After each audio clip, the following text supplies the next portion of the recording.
Good morning from Edmonton, Alberta.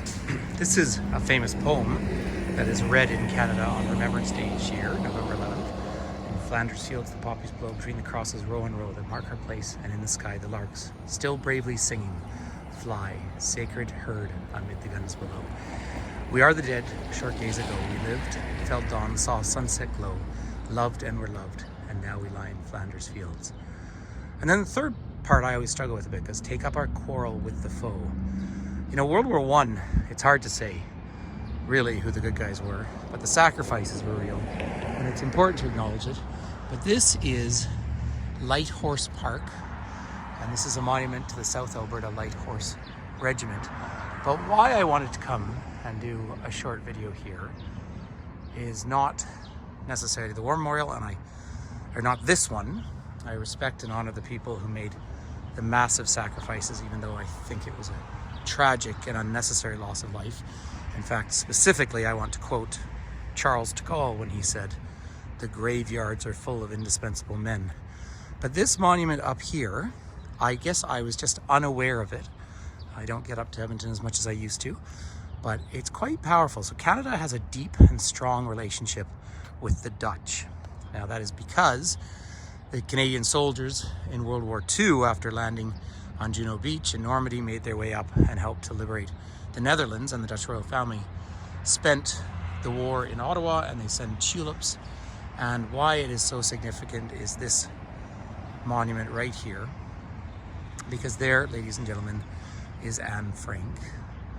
I don't think I have to tell the story of Anne Frank, but I was walking up here giving a live virtual tour, and I sort of recognized her from the back of the statue.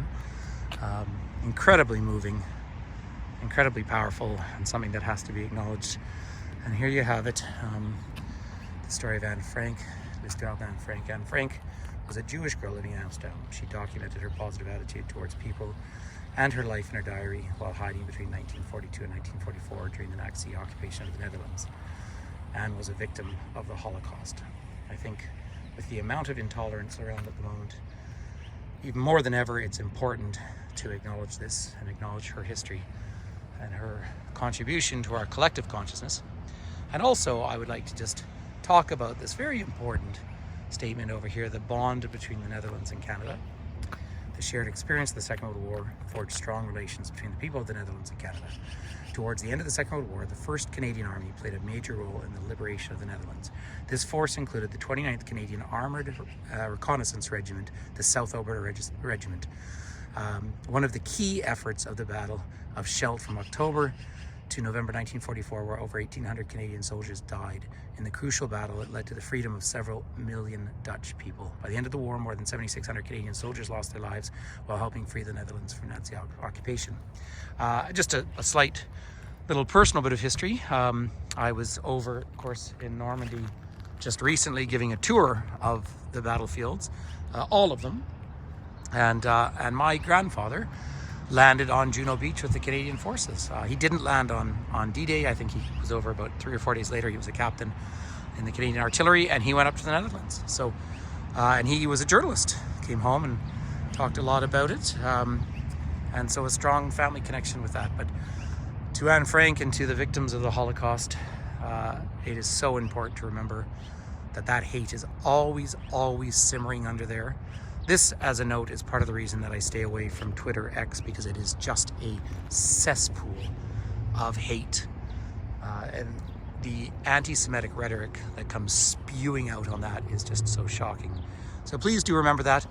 But it's lovely to see this monument here, although it's a tragedy that it needs to be here. But the friendship that we have with the Dutch people is very real. And hopefully we can find a time where we don't have to die overseas for each other. We can actually live together. But anyway, ladies and gentlemen, good morning, and thank you for being part of this community.